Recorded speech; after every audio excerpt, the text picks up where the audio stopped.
A paper wasp has a face. Not a metaphor, an actual individual face. The wasps of the species Polistes fuscatus carry variable black and yellow markings on their heads and bodies, and no two are quite alike. And in the early 2000s, a biologist named Elizabeth Tibbetts proved something that sounds impossible for an insect with a brain the size of a grain of sand. These wasps recognize each other as individuals. By the face, they know who is who. And the markings do more than identify. They advertise. A wasp with more broken, fragmented facial patterning tends to be a tougher fighter, higher in the colony's order. The face is a badge of rank, a signal of quality that other wasps read and respect, backing down from a high-status face without a fight. So Tibbetts and her colleague ran the obvious, devious experiment. They took low-ranking wasps, weak fighters, and they painted their faces to look high status. They forged the badge. They put a general's stars on a private, and they watched what the colony did to a wasp whose face was writing a check its body could not cash. The other wasps did not bow to the fake badge. They attacked it. The painted wasps, advertising a rank their behavior did not match, were set upon, harassed, punished far more than any honest wasp of either rank. The lie on the face did not get the wasp more respect. It got the wasp destroyed. So here's the question this episode answers.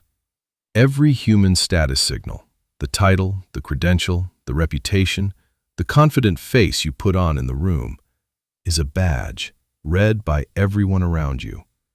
And we assume the danger of faking one is simply getting caught in the lie. But what if there is a deeper mechanism, one a wasp runs automatically?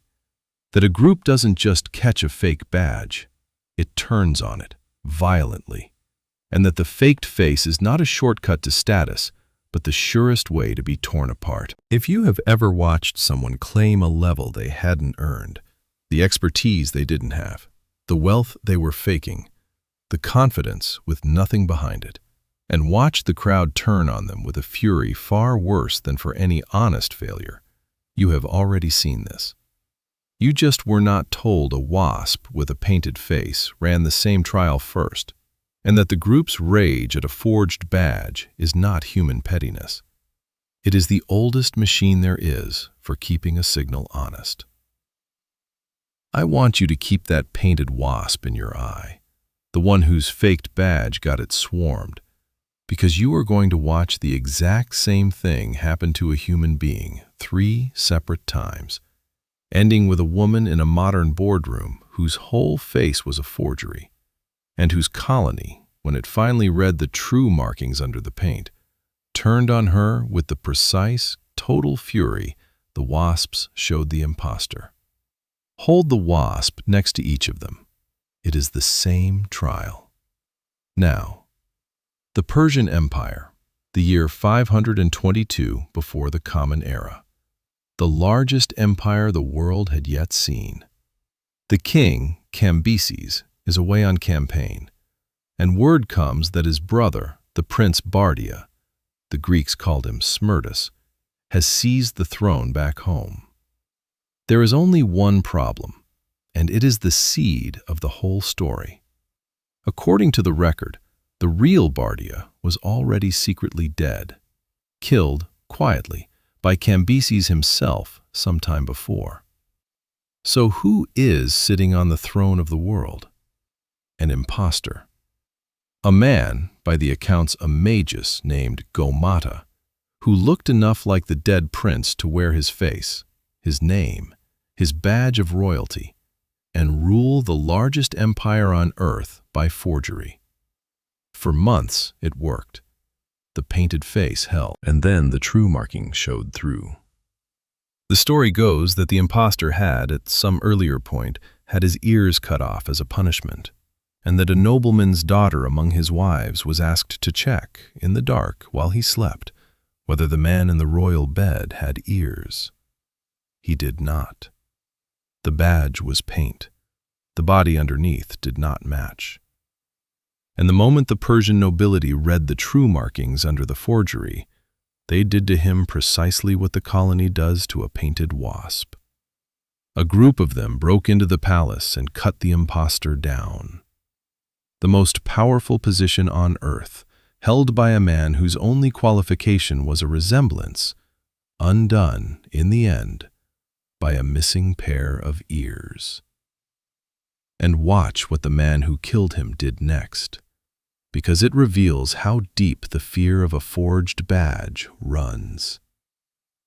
The noble who led the killing, Darius, took the throne himself, and immediately faced the obvious problem. How does the next king prove that his badge is real, that he is not simply the next impostor? So Darius did something extraordinary.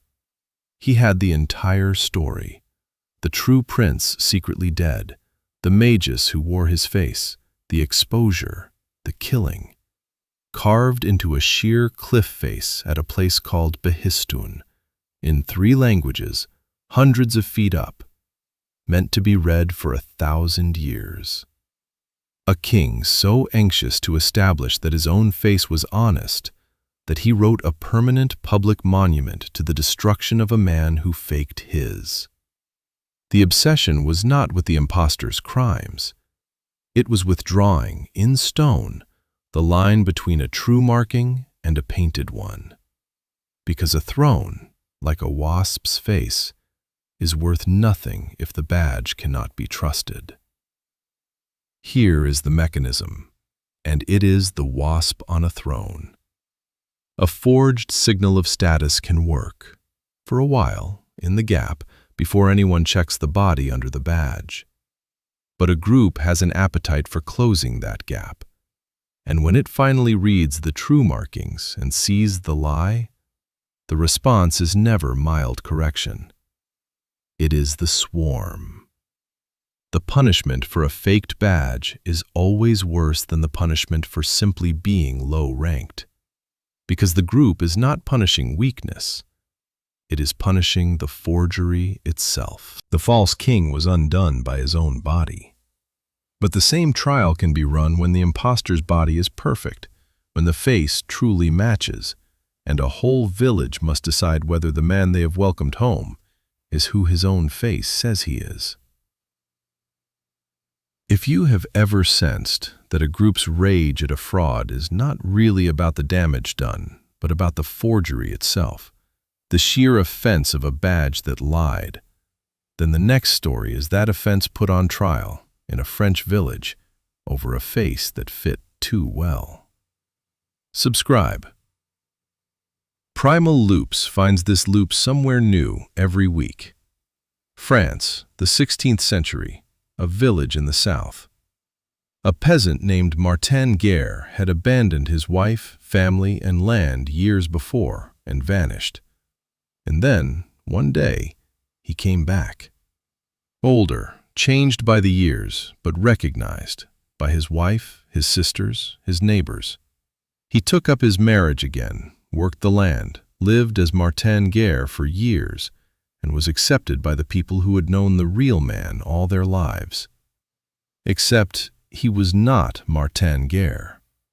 He was a man named Arnaud du Tilh, who had learned the missing man's life in extraordinary detail and stepped into his face, his name, his wife, his property. A forged badge so good that the people best able to detect it wore it as truth for years. The wasps read a painted face in an instant. A whole village read a perfect forgery for years and could not see the paint. But the gap between the badge and the body cannot stay hidden forever, because someone always, eventually, checks. Doubts grew. A dispute over property sharpened them, and the impostor was put on trial, twice, the village splitting over a face that fit. And at the very climax, as the court was nearly ready to confirm the forgery as real, a man with a wooden leg limped into the courtroom. The real Martin Guerre returned at last. The true badge walked in beside the fake one, and the gap snapped shut. Arnaud du Tilh, exposed, the forgery laid bare, was condemned and executed. And notice the weight of the punishment against the size of the harm.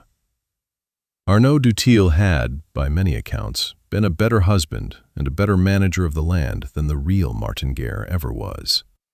The village had been, in plain terms, better off with the impostor. It did not matter. He had worn a badge that was not his, and for that, not for any damage, but for the forgery itself, the group destroyed him. Exactly as the colony swarms the painted wasp, whether or not the paint did any harm.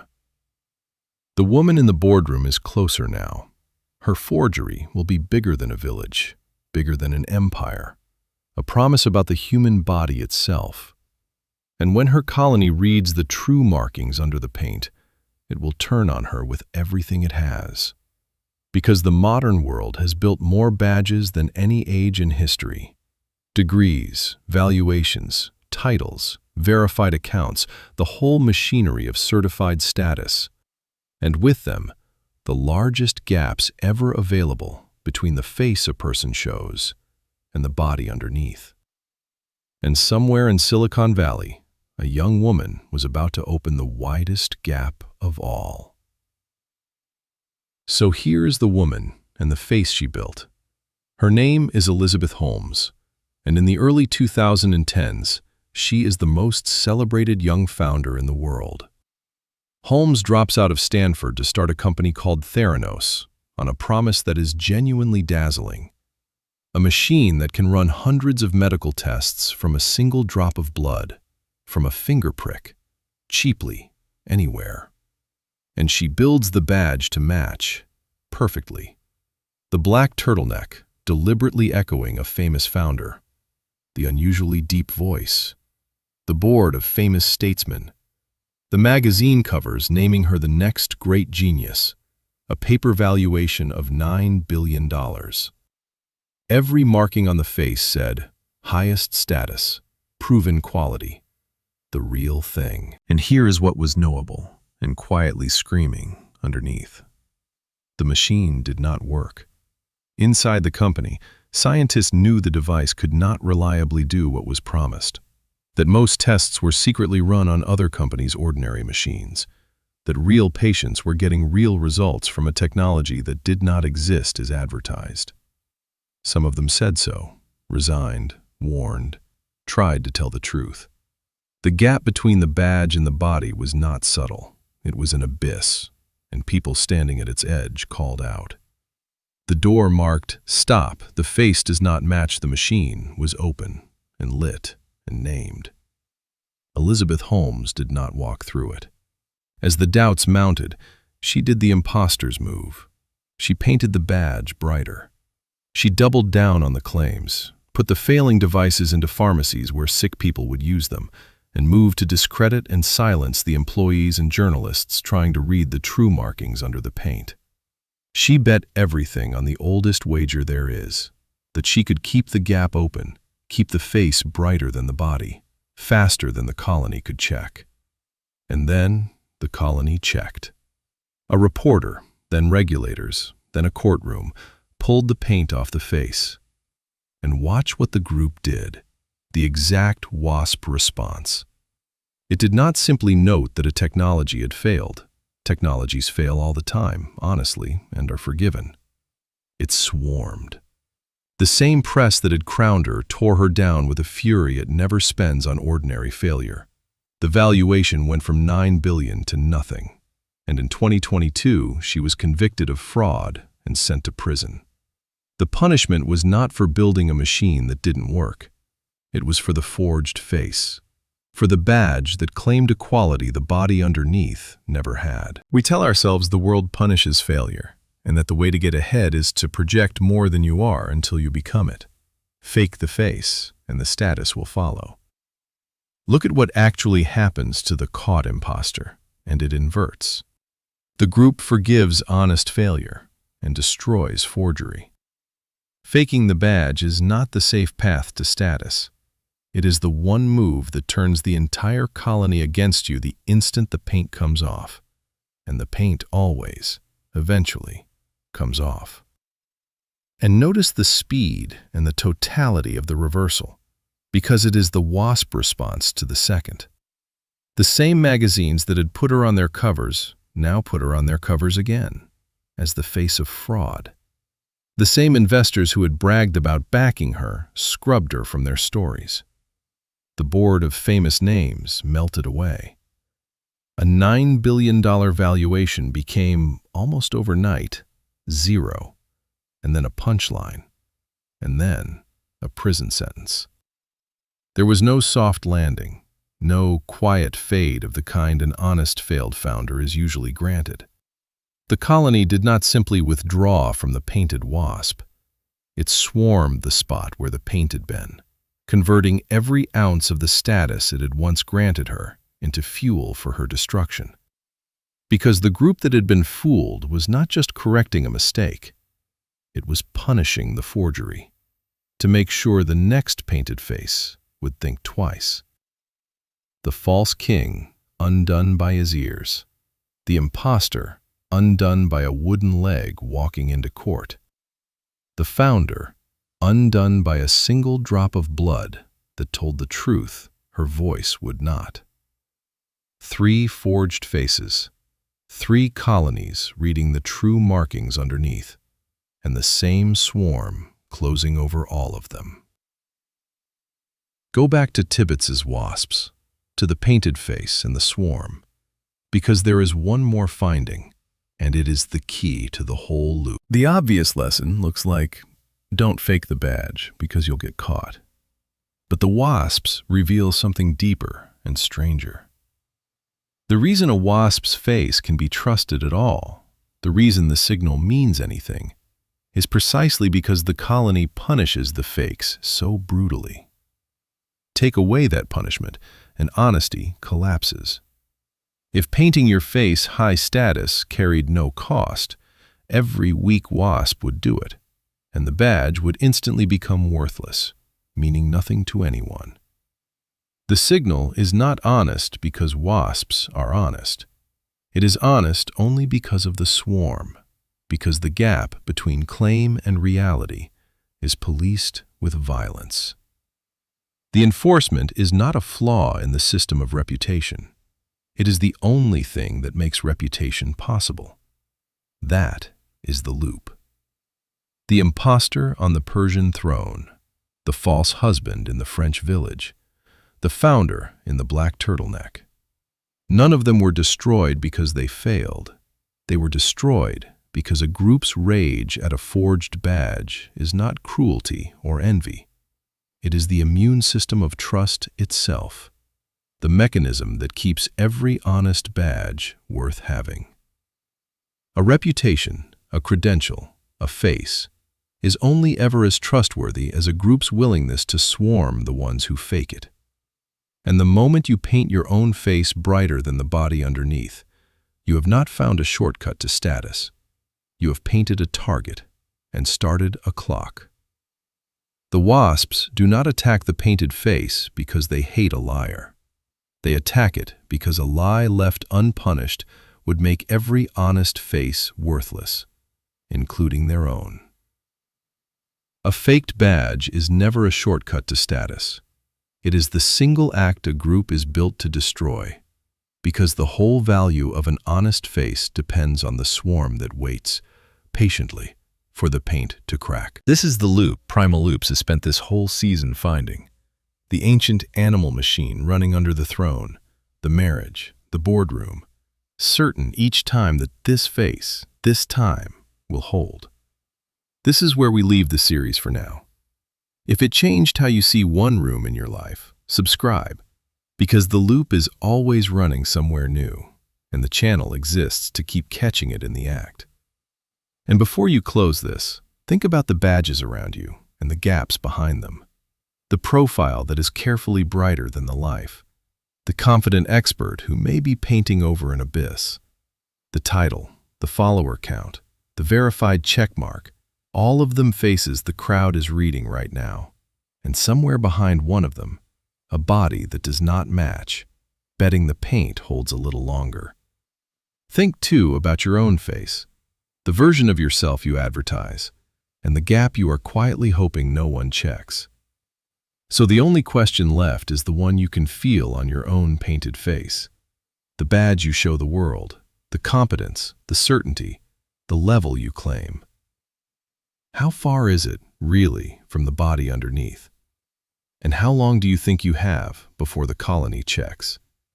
Name the faked badge you watched the crowd swarm, the imposter whose punishment was far worse than any honest failure would have been. First one in the comments. Animal Register, EP21 equals paper wasp, Tibbetts 2004. Distinct species, locked. Season complete, EP 15 to 21.